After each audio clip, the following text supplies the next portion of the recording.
ইউটিউবে shorts video সঠিক নিয়মে কিভাবে আপলোড করতে হয় আসুন দেখে নিই। এর জন্য প্রথমে ইউটিউব ওপেন করে নিব। এবার একদম নিচে দেখতে পারবেন একটা প্লাস চিহ্ন দেয়া আছে, এটাতে একটা ক্লিক করে দিব। এরপর সেখান থেকে শর্টসকে সিলেক্ট করে দিব এবং শর্টস তৈরির জন্য গ্যালারি থেকে একটা ভিডিও চয়েস করে নিয়ে আসব। এবার ভিডিওর উপরে দেখবেন একটা কলমের মতো আইকন দেয়া আছে, এটাতে একটা ক্লিক করে দিব।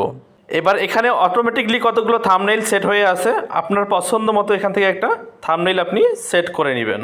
এবার একদম উপরে দেখবেন টিক চিহ্ন দেওয়া আছে, সেটাতে একটা ক্লিক করে দিবেন। এবার ছোট্ট এবং ভিডিও রিলেটেড একটা ক্যাপশন লিখব। এখানে আমি কয়েকটা ভিডিও রিলেটেড হ্যাশট্যাগ ব্যবহার করলাম, যেমন তিস্তা, রিভার, নেচার। এরপর এখানে দেখতে পারবেন ভিসিবিলিটি নামে একটা অপশন দেওয়া আছে, এটাতে একটা ক্লিক করে দিবেন।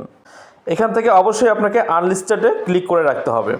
এরপর এই আনলিস্টেড অবস্থায় একদম নিচে দেখতে পারবেন আপলোড শর্ট নামে একটা অপশন দেওয়া আছে, এটাতে ক্লিক করে ভিডিওটাকে আপলোড করে দিবেন। আমাদের অন্যান্য গুরুত্বপূর্ণ কাজগুলো করার জন্য আমরা অন্য একটা সফটওয়্যারে চলে যাচ্ছি। এবার বাকি কাজটুকু করার জন্য আপনি ওয়াইটি স্টুডিওতে চলে আসবেন।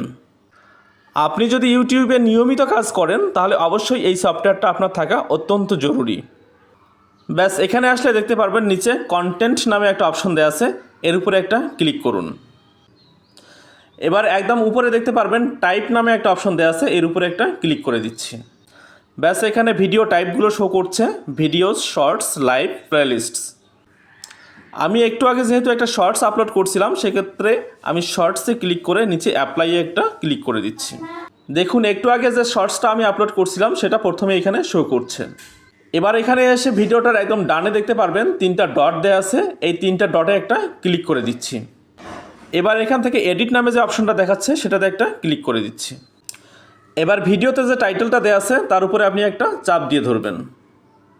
ব্যাস এবার হচ্ছে সিলেক্ট অল, এবার কপি করে নেবেন। এবার এটা অ্যাড ডেসক্রিপশনে নিয়ে এসে বসায় দিবেন।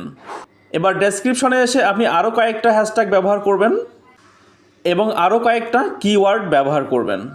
এর সাথে কয়েকটা ভাইরাল চ্যানেলের হ্যান্ডেল আপনি এখানে ব্যবহার করতে পারেন। এবার এখান থেকে ব্যাক করে যাচ্ছি। এবার ভিসিবিলিটিতে আমি আবারও ক্লিক করে দিচ্ছি। এবার এটাকে এখান থেকে পাবলিক করে দিবেন। এবার সিলেক্ট অডিয়েন্সে একটা ক্লিক করে দিন।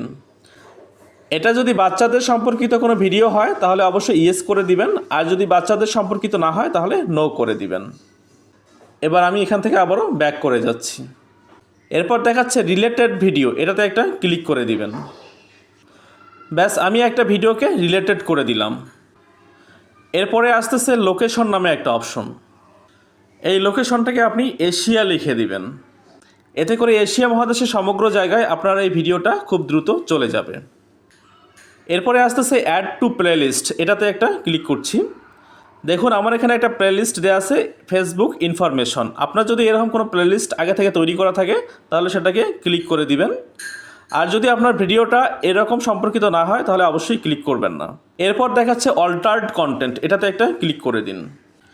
এটা অবশ্যই সবসময় আপনি নো করে রাখবেন। এবার একদম নিচে দেখাচ্ছে ট্যাগস শর্ট রিমিক্সিং, এটাতে একটা ক্লিক করে দিন। এবার অ্যাড ট্যাগসে এসে আপনার ভিডিও রিলেটেড কিছু ট্যাগ অবশ্যই ব্যবহার করবেন। আমি এখানে 2টা ট্যাগ ব্যবহার করলাম, আপনি চাইলে আরও অনেক বেশি ট্যাগ ব্যবহার করতে পারবেন। ব্যাস আপনার ভিডিওটা আপলোড করার জন্য একদম রেডি হয়ে গেল। এবার একদম উপরে দেখবেন সেভ নামে একটা অপশন দেখাচ্ছে, এটাতে একটা ক্লিক করে দিন। আপনার ভিডিওটা সঠিক নিয়মে আপলোড হয়ে গেছে। ধন্যবাদ।